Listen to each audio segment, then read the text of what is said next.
The biggest World Cup in history is almost here. 12 groups, 48 nations, 1,248 players. So, to make your life a little easier, I put together a list of the standout player for each national team right now, the guy you need to have on your radar. I'll also throw in a few other names worth watching, and I'm splitting this into two parts. In this video, we're covering the teams from groups A through F. And in part 2, the next video, we'll go through groups G to L. Alright, let's get into it. Starting with Group A, Mexico, South Africa, South Korea, and the Czech Republic. Let's start with the Mexico national team. Mexico are one of the 3 host nations alongside the United States and Canada, so the stakes couldn't be higher. Their standout player right now is Alexis Vega, a winger with real quality in the final third and the kind of player who can flip a game on his own. Beyond Vega, keep an eye on Edson Alvarez in midfield. He's been one of the best defensive midfielders in the world for the last few years. Alvarado and Fidalgo are also other good players to know in this squad. And then there's Guillermo Ochoa, who could be heading to his 6th World Cup. The man is a living legend. Now South Africa. Bafana are back at the World Cup for the first time since 2010, when they hosted the whole thing. Their best player right now is Ronwen Williams, a goalkeeper who has been absolutely outstanding for Mamelodi Sundowns, one of Africa's biggest clubs. Quietly one of the best goalkeepers outside Europe right now. In front of him, Mokoena brings solidity in midfield, also from Sundowns. Lyle Foster at Burnley gives them real Premier League experience up front, and Percy Tau, the veteran attacker, is the experienced head in this group. Not a team many expect to go deep, but they will make it interesting. The next team from Group A, South Korea. The best player, Son Heung-min, one of the greatest Asian footballers of all time. Still, nearly a decade of carrying this national team, and he's still the answer when you ask who South Korea's best player is. Even now, at LAFC in the United States, he's still performing at a high level. Lee Kang-in at PSG is someone I find genuinely fascinating, technically brilliant, still finding his best level consistently. Kim Min-jae at Bayern is a properly solid center back, and Hwang In-beom at Feyenoord brings real energy in midfield. It's always tricky to analyze South Korea's squad, but these are the best players heading to the World Cup. The last team from Group A, Czechia. Well, you can call it Czech Republic or Czechia, either works. The Czech Republic standout is Patrik Schick. The Leverkusen striker has been in top form this season, and he might just be hitting the peak of his career. Do you remember the goal he scored against Scotland at Euro 2020? From the halfway line. Saw the goalkeeper off his line and just chipped him from the halfway line. That's the player we're talking about. Souček at West Ham is the kind of midfielder every team wants. Physical, box to box, shows up in big moments. Kufal at Hoffenheim is reliable at right back. And Sulk at Lyon has been interesting in a creative role this season. Not the most exciting squad on paper, but very functional, experienced, and physical. It's a really interesting group. All 4 teams are at a similar level. So, in your opinion, who's the best team in Group A? By the way, if you're enjoying this so far, a like and a subscribe really help the channel more than you think. It's only a month old, so every bit of support means a lot. Alright, Group B, Canada, Qatar, Switzerland, and Bosnia. Canada. Playing at home for the first time at a World Cup. And Alphonso Davies, Bayern Munich, 58 caps, 15 international goals, is one of those players who, when he gets going, you just stop and watch. There's a version of Davies in full flow where you genuinely feel like no fullback in the world can deal with him. When he's fully fit, he's easily one of the best left backs in the world. Other standout players from Canada. Even though he hasn't had his best season at Juventus, Jonathan David is still crucial for Canada. He's their all-time top scorer, with 39 goals in 75 games. Tahan Buchanan at Villarreal is a very good player on the wing, and Steven Eustáquio at LAFC is a smart, composed midfielder. Canada have a real squad here. And on home soil, with a crowd behind them, this team could genuinely be a surprise. Bosnia-Herzegovina. Right, so Bosnia are back at a World Cup for the first time since 2014, 12 years. And when you look at their squad and ask, who is the best player? The answer is still Edin Dzeko, who is 40 years old, playing for Schalke. He's the all-time leading scorer with 73 goals. Demirovic at Stuttgart has been genuinely good this season with Stuttgart. Vajraktarevic at PSV is technically gifted and exciting to watch, and Sead Kolasinac holds things together at the back, bringing the grit and defensive solidity the team needs. Bosnia's team knocked out Italy. It's a fairly accessible group, so they definitely have a good chance of getting through. The next national team, Qatar. They will want to prove that they are a competitive team. In the 2022 World Cup, the Qatari team lost all 3 group stage matches and had the worst campaign ever by a World Cup host. Qatar's best player is Akram Afif, AFC Player of the Year. An attacking midfielder or winger, he has the quality to play in Europe if he wanted. Edmilson Jr. adds flair on the wing. Almoez Ali is their most experienced goal scorer. Boudieff sits and protects in midfield. Brazilian, Sudanese, and Algerian players respectively. All 3 naturalized Qatari players. Qatar knows they have something to prove away from home. But honestly, I just don't see it. I think they'll go out in the group stage and just be passengers in North America. The last team from Group B, Switzerland. I'll be honest with you. Switzerland are quietly one of the most irritating teams to play against in world football. Every tournament, they show up. And against every big name, they compete. Gregor Kobel in goal is world class. One of the best shot stoppers on the planet right now. Granit Xhaka at Sunderland is one of my favorite stories in football right now. A player who seemed to be finished at Arsenal, reinvented himself completely at Leverkusen, won the Bundesliga, and is still going. He's the Switzerland captain and one of the team's leaders. Akanji at Inter, a great defender. And Mbolo, one of those players who performs much better for his national team than at club level. Switzerland, Qatar, Bosnia, and Canada. Who do you think qualifies from this group? And now, Group C, Brazil's group. Morocco, Haiti, and Scotland are there too. Let's start with Brazil, 5-time world champions, the nation of Joga Bonito. And their best player right now, I want to be clear about this because I know some people will disagree, is Rafinha, not Vinicius, not whoever you immediately thought of. Rafinha of Barcelona is the best Brazilian footballer right now. Right now, he's recovering from an injury, so it's not 100% certain he'll be at the World Cup. If he misses it, it'll be a huge loss. Vinicius at Real Madrid is obviously still a conversation. Of course he is. Alisson in goal is elite, no debate. Casemiro is the foundation the whole midfield is built on. Brazil has the talent. Maybe not the same quality as before, but it's still Brazil, you know? I support Brazil because my mom is from there, but I think there are 3 or 4 teams better than them right now. The next team, Morocco. Morocco were the story of the 2022 World Cup. 4th place, the best run ever by an African nation. They're back and they want more. Their standout player is Achraf Hakimi, the PSG right back, one of the best in the world in his position. Devastating going forward and reliable defensively. However, and this is important, Hakimi is currently injured and his availability for the tournament is genuinely uncertain. That would be a massive blow. Yassine Bounou in goal, Noussair Mazraoui at left back, and Brahim Diaz in attack give them real depth. And they have a lot of other great players. Morocco has unfinished business. Even more so, because they lost the Africa Cup of Nations final to Senegal at home. Haiti. They're the real underdogs in Group C, a nation with little history on the world stage but a squad with some real quality beneath the surface. Their best player is Jean-Reiner Bellegarde, an attacking midfielder at Wolverhampton Wanderers in the Premier League, technically bright and full of energy. Wilson Isidore at Sunderland and Dukins Nazan in attack give them goal threat. Jean-Jacques anchors the midfield from Philadelphia Union. This is not a team expected to progress, but football doesn't always do what it's supposed to. Haiti have their own story to write. Scotland. Right, I want you to think about this for a second. Scotland haven't been at a World Cup since 1998, a nation that literally helped invent this sport, 28 years. And now, finally, they're here. Scott McTominay, Napoli, transformed since leaving Manchester United, playing with freedom and genuine danger in Serie A. He is their best player and their biggest personality.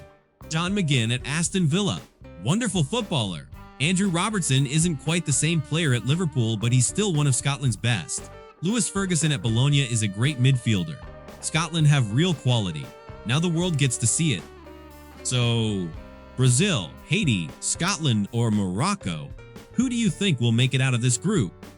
Now, Group D, featuring one of the host nations, the United States, along with Australia, Paraguay, and Turkey. The United States are the main host nation of this tournament, and there is no escaping what that means in terms of pressure. Their best player is Christian Pulisic, the LeBron James of football. Just kidding. Well, at Milan, Pulisic is proving consistently that he belongs at the highest level of European football. He is the face of American football and carries the expectations of an entire country on his shoulders. Malik Tillman at Bayer Leverkusen is one of the most exciting young American players right now. Anthony Robinson at Fulham is a quality left back, and Weston McKennie at Juventus provides experience and intelligence in the center of the pitch. The problem? The pressure. The American media often overrates its players and puts unnecessary pressure on them. But if Mauricio Pochettino can keep the team mentally focused, the United States could be a real surprise at this World Cup. Now Australia, the Socceroos. And here's the thing about this team, they will outwork you every single time. Jackson Irvine at St. Pauli is their best player. Central midfielder, leads by example, never stops running, never stops competing. Matthew Ryan in goal brings the experience. Nestori Irankunda at Watford, young, exciting, one to track for the future. Jordan Boss at Feyenoord gives them quality at left back. Australia are not winning this World Cup, but they could still pull off something in the group stage. Next up, Paraguay.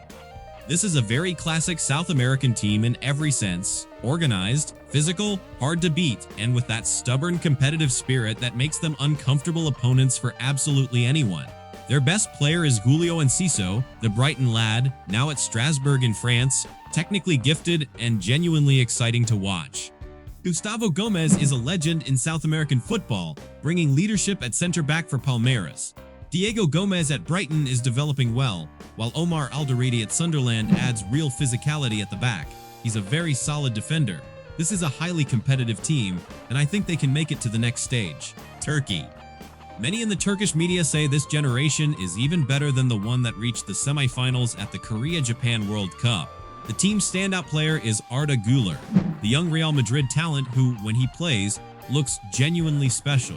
The kind of player who can win a match on his own with a single moment of quality. Hakan Çalhanoğlu at Inter is one of the best defensive midfielders in Europe. Orkun Kökçü, back at Beşiktaş, adds creativity. And Kenan Yıldız at Juventus is another great young talent with serious upside. If Turkey get their best players fit and firing at the same time, they could go very far. Group D looks amazing. 4 teams with almost the same level. So, who are your favorites? And now, Group E, Germany's group. Curacao, Ivory Coast, and Ecuador are in there too. Germany, 4-time World Cup champion, a nation that never writes itself off, and is almost never wrong not to. Their best player is Joshua Kimmich, one of the most complete and intelligent midfielders of his generation. He's been playing really well for Bayern this season. Musiala at Bayern is a generational talent. One of the most genuinely exciting players in world football to watch right now, full stop.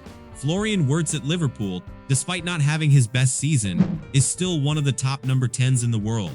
Nico Schlotterbeck organizes the defense at Dortmund. He doesn't get much media attention, but he's got real quality, one of the best center backs in the world. Germany, as always, arrives strong. Never underestimate German strength in a World Cup. Curacao. Curacao are one of the most remarkable stories of the 2026 World Cup. A Caribbean island with a population of just over 150,000 people, and they're here at the biggest sporting event on the planet. Their best player is Juninho Bacuna, a central midfielder at Volendam in the Netherlands, the heartbeat of everything they do. Gorey on the wing at Maccabi Haifa. Castaneer up front, and yes, playing in Malaysia in the Malaysian Super League at a World Cup. Chong bringing technical quality in midfield at Sheffield. Just making it to the World Cup was already a massive achievement for this country, one of those stories that stick with the tournament. But honestly, I just can't see this team really competing. Ivory Coast. They have one of the most exciting young players in world football right now, and his name is Amad Diallo, the Manchester United winger who has been absolutely on fire. Yandi Omande at RB Leipzig is another exciting wide option. Frank Kessié, the experienced midfielder, now in Saudi Arabia, provides leadership and a winning mentality, and Evan Ndicka at Roma is their organizer at the back. The Ivory Coast have had a complicated relationship with World Cups over the years, all that talent not always have the cohesion. Another good African team. With each passing year, we're seeing more and more strong African sides at the World Cup, and that's something truly remarkable. And the last team from Group E, Ecuador. This is the greatest Ecuador generation of all time. Period. Their best player? Moise Caicedo, Chelsea. And I'll say it clearly, one of the very best midfielders in world football at what he does. Destructive, intelligent, relentless. And then, Willian Pacho at PSG and Piero Hincapié at Arsenal. That is a legitimately elite center-back partnership. Hincapié especially, I've watched him closely this season and he is excellent. Pervis Estupiñán at AC Milan adds experience at left back. This is one of the best defensive systems of the World Cup. Ecuador really have the potential to become an underdog story at this World Cup. They could be a real surprise. I'll be excited to watch Ecuador's matches. For you, which teams will qualify from Group E? Give your opinion in the comments. The last group in this video, Group F, we have the Netherlands, Sweden, Japan, and Tunisia. And here we are. This is the group of death. Netherlands. One of the top 8 teams in this World Cup, in my opinion. Their best player is Virgil van Dijk, the Liverpool captain, 90 international caps, 12 goals, and still one of the best center backs on the planet. The man commands everything around him. Frankie de Jong at Barcelona is the heartbeat of their midfield when fit. Ryan Gravenberch, also at Liverpool, has had a proper breakout season. And Cody Gakpo gives them pace and creativity in attack. The Netherlands have the talent to go all the way. Whether they can hold it together is always the question. Sweden. Victor Gyökeres. That's really the story. The Arsenal striker has been one of the most prolific forwards in European football over the last 2 seasons. 32 caps, 19 international goals, and genuinely terrifying to defend against in any system. Alexander Isak at Liverpool is another elite striker who needs zero introduction, but he's been struggling with injuries. We'll have to see if he'll actually be at the World Cup. If he is, that partnership, Alexander Isak and Victor Gyökeres, could cause problems. Anthony Elanga at Newcastle brings pace and directness on the wing, and Jason Ayari at Brighton adds quality in the center of midfield. Sweden have real cutting edge this time, more than they've had in years. Don't sleep on them. They could be a real surprise for a lot of people. Next up, Japan. The greatest generation in Japan's history, and they don't have a generational superstar, but they have plenty of very good players, and that's exactly their strength. Japan are quietly one of the best organized and most technically developed national teams in the world right now, and they fear absolutely nobody. Ritsu Doen, Eintracht Frankfurt, 64 caps, 11 international goals, is their standout. A player who produces in big moments, which is exactly what you need at a World Cup. Kaoru Mitoma at Brighton, one of the most watched wide players in the Premier League. Takefusa Kubo at Arsenal has developed brilliantly. Daisen Maeda at Celtic, relentless energy, goals, everything you need from a forward. Japan could become the big story of this World Cup. I've said it in another video. They genuinely have a real chance of reaching the semifinals or even the final. This is going to be an exciting team to watch. And then Tunisia. Tunisia close out Group F, and Elie Skiri is the man. Eintracht Frankfurt, 81 international caps. One of the most consistent, most reliable Tunisian players of his entire generation. A genuine leader who organizes everything around him in that midfield. I've always thought North African football is underappreciated globally, and Tunisia are a good example of why. They're not a glamorous team, but they are a hard team. Hannibal Mejbri at Burnley is combative and full of energy. Ali Ben Ramdane at Al Ahly Lynx play creatively in the middle. Elias Saad at Hanover brings pace and directness on the wing. Tunisia are the underdogs of the group, but they can still take points off the other teams. This group is really well balanced. Well, Groups A to F done. And honestly, going through this list reminded me of exactly why I love this tournament more than anything else in football. Now, I want to hear from you. Do you agree with the player I picked for your team, or do you think I got it completely wrong? Drop it in the comments. And part 2 is already on the way. Groups G through L, 24 more teams, 24 more standout players. Go watch it.